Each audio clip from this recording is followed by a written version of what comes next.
Hi, and welcome to 7.2 Centripetal Acceleration and Force.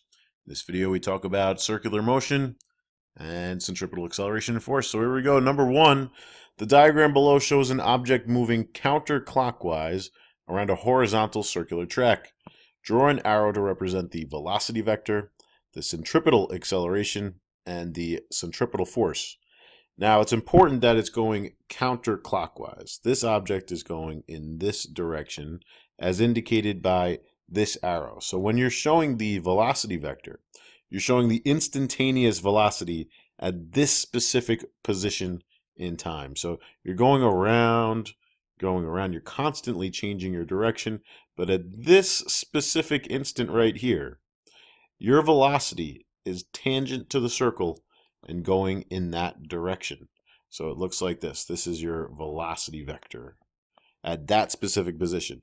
Now at the top, the velocity vector is tangent in that direction. On the left side, now you're going down in that direction. On the bottom, you're going to the right in that direction. So it's important to know what direction the circle is going. You cannot go like that. Yes, that is tangent to the circle, but that would only be true if the circle was going clockwise. Then your velocity vector would be pointing in that direction. But since it's counterclockwise, that's what we want.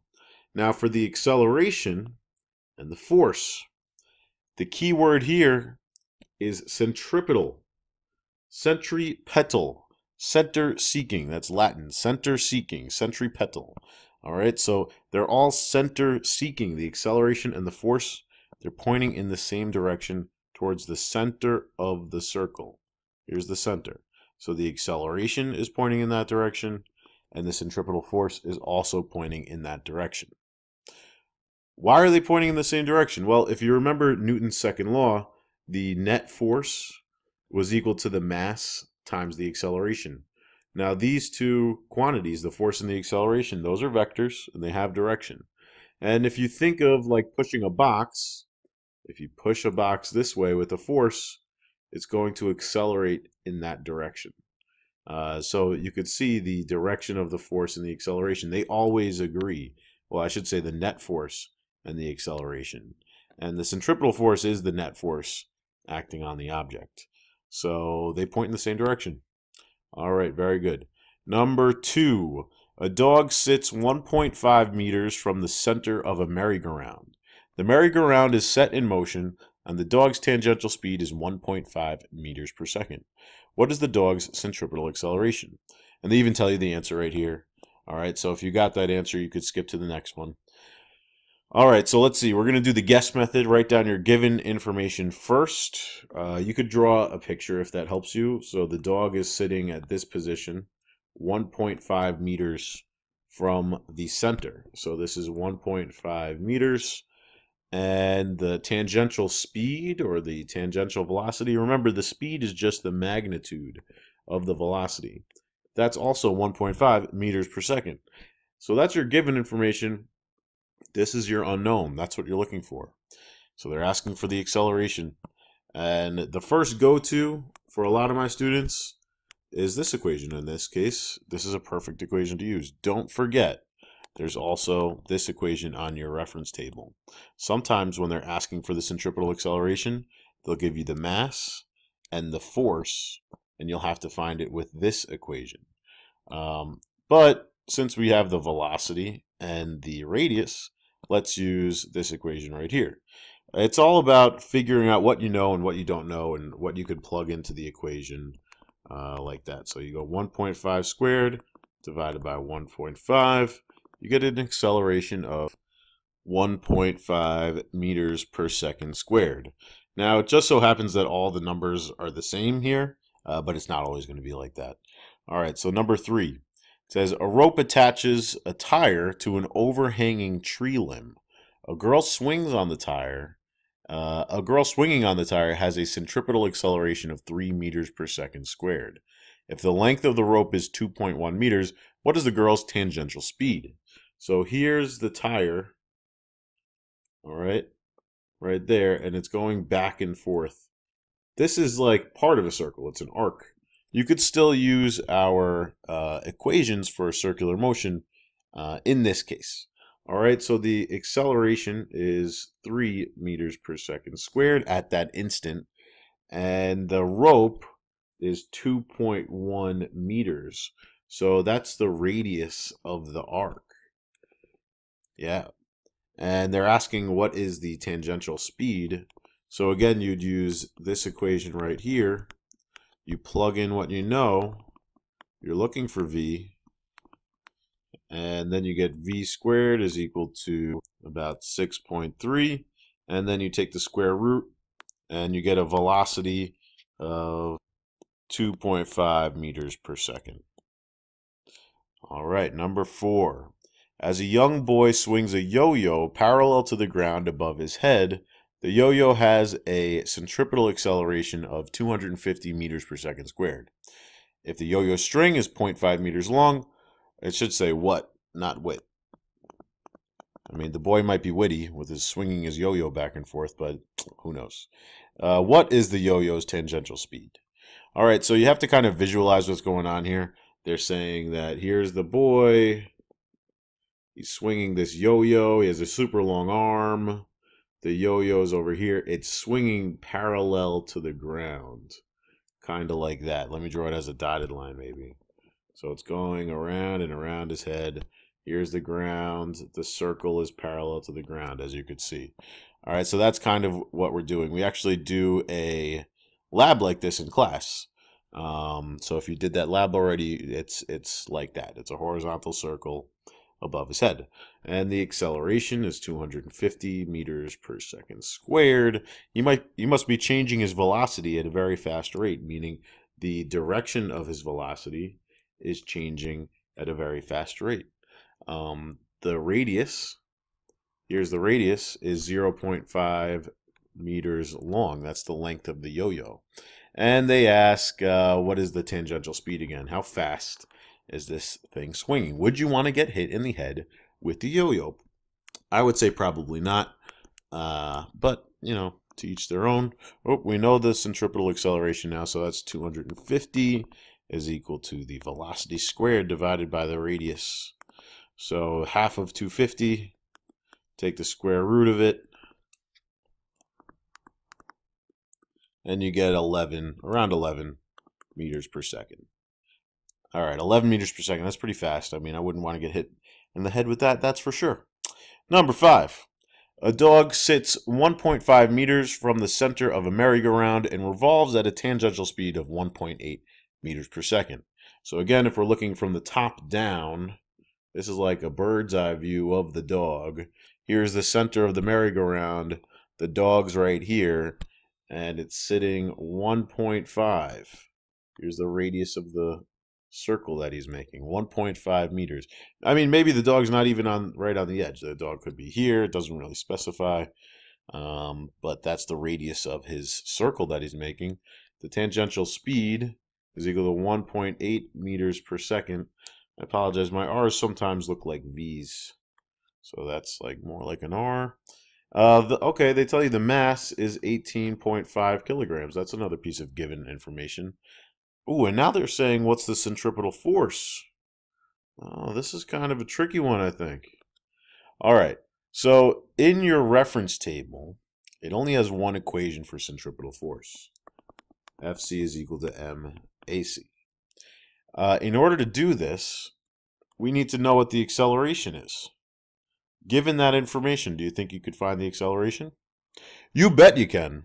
So first, before we even do this equation, if we wanted to solve it this way, we'd have to find the acceleration first. So this is the first step. And the acceleration is equal to the velocity squared divided by the radius. And you get a centripetal acceleration of 2.16 meters per second squared. Then the second step, now that we know what the centripetal acceleration is and the mass, we could use this version of Newton's second law. F is equal to ma.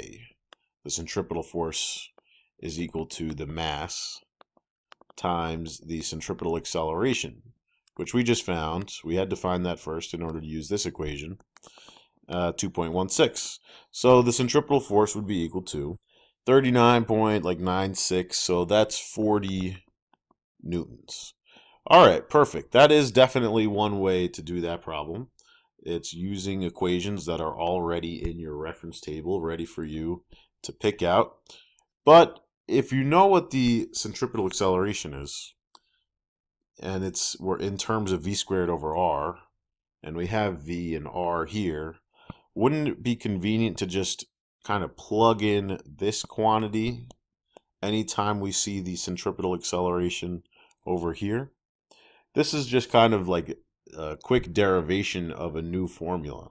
So anytime you see this AC, you plug in what AC is equal to. So AC is equal to v squared divided by r. And if you wanted to, so this is one equation for the centripetal force. This is an equivalent equation because the centripetal acceleration is equal to that. So you could totally just do this in one step. Forget this version of the equation. You could just plug in the velocity here, the radius here, and the mass here, and you take up less space on your paper. It's a little bit quicker, but you kind of have to remember that little trick. So, you know, we could do it again, but you get the same answer, 40 newtons. All right, number 6. A 2.1 meter rope attaches a tire to an overhanging tree limb. A girl swinging on the tire has a tangential speed of 2.5 meters per second at a specific instant, right? The girl is constantly speeding up and then slowing down when she gets to the top of the arc and then speeding up again as she goes down to the center of the arc. She goes back and forth. It kind of looks like this. All right. This is actually called a pendulum. We didn't talk about pendulums yet in this class, but you're going back and forth, just like a swing. And you can see everybody's happy when they're doing this little problem here. It's just a nice little smiley face. Anyway, so let's look at the position right here. And you're going back and forth. The velocity, the tangential speed, is 2.5 meters per second at this point. And the radius is 2.1 meters. And the centripetal force is 88 newtons. So what is the girl's, I don't know what's going on with these typos. That slash should be a apostrophe. She's not being a girl sarcastically. This is, you know, a little internet abbreviation for sarcasm. Anyway, this is the mass that we're looking for. So, what do we have? What do we know? We're looking for the mass, and we have the force. It would be nice if we could use this equation here, MA, but we don't know what the acceleration is. So first we'd have to do v squared over r, because we have v and r. And then we take whatever we get here and plug it in over here. But why don't we try using this equation we just derived over here? We just took the acceleration and plugged it in that position. So I'll show you kind of what that looks like for this guy. So instead of doing these equations, let's do our other equation. Fc is equal to the mass times the acceleration. All right, and then you could either put it like that, or maybe they're both in the numerator. Doesn't matter because you're multiplying. So you're looking for, oh, we don't know what the centripetal force is. So the centripetal force is 88 newtons. We're looking for the mass. The velocity is 2.5 meters per second. So you square that, and then the radius is 2.1 meters. So the first thing I would do is multiply both sides by 2.1, and you get 184.8 is equal to the mass times 2.5 squared, 6.25. Now you divide both sides by 6.25, and you get a mass of 29.568, so you round it 29.6 kilograms. Okay, A last one. A bicyclist, let me move this down. A bicyclist is riding at a tangential speed of 13.2 meters per second around a circular track. So here's the bicyclist.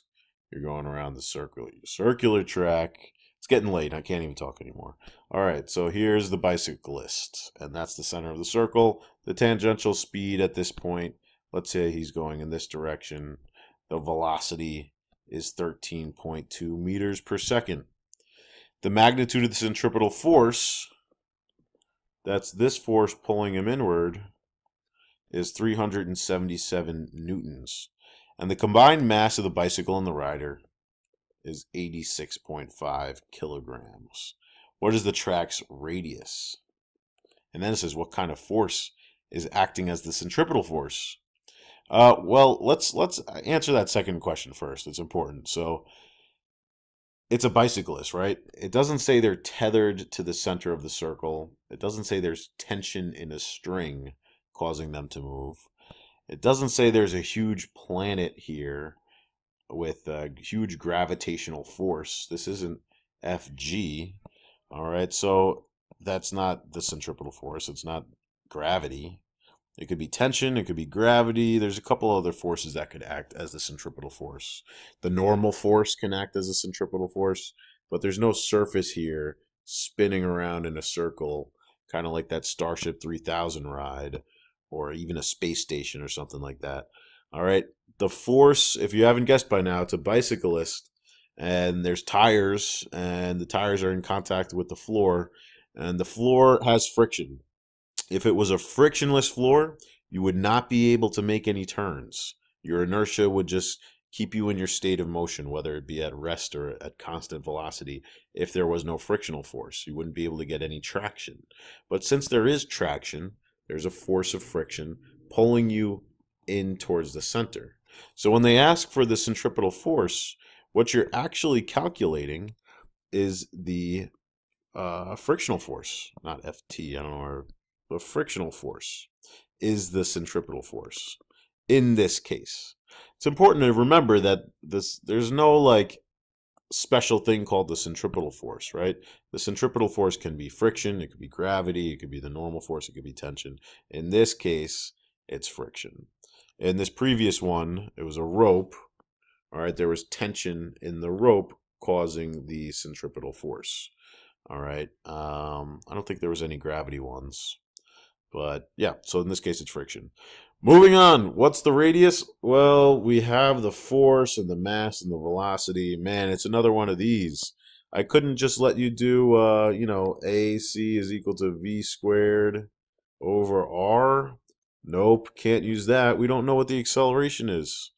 So what are we supposed to do? You could use the equation that we used previously. That's the way I would do it. All right, because you know what the mass is, you know what the velocity is, you know what the force is, and you're looking for the radius. So that is a perfectly valid way to do it. That I think is the best way to do it if you can remember that formula. But that formula isn't on the reference table, so I'll do it using the formulas on the reference table just because. So let's see what we could do by finding FC is equal to MAC. Well, we know the force is 377 newtons and the mass is 86.5 kilograms. So we could actually find what the acceleration is. The acceleration is about 4.36 meters per second squared. Now, why is that useful to us? Well, they asked for the radius, and if you're talking centripetal force, centripetal acceleration, this formula here is the only one that has the radius that's on the reference table, right? So this is 4.36. The velocity is 13.2 squared. Now we're looking for the radius. So 13.2 squared is 174.24. So that's equal to 4.36 R. You divide that by 4.36. And you get like 39.96. That's about 40 meters. Again, I would definitely try to do this version of the equation. mv squared over r. It's the benefit of not having to find the acceleration first to plug it in here. You're just doing it all in one equation. So this is the preferred method. And that's about it. Have a good day.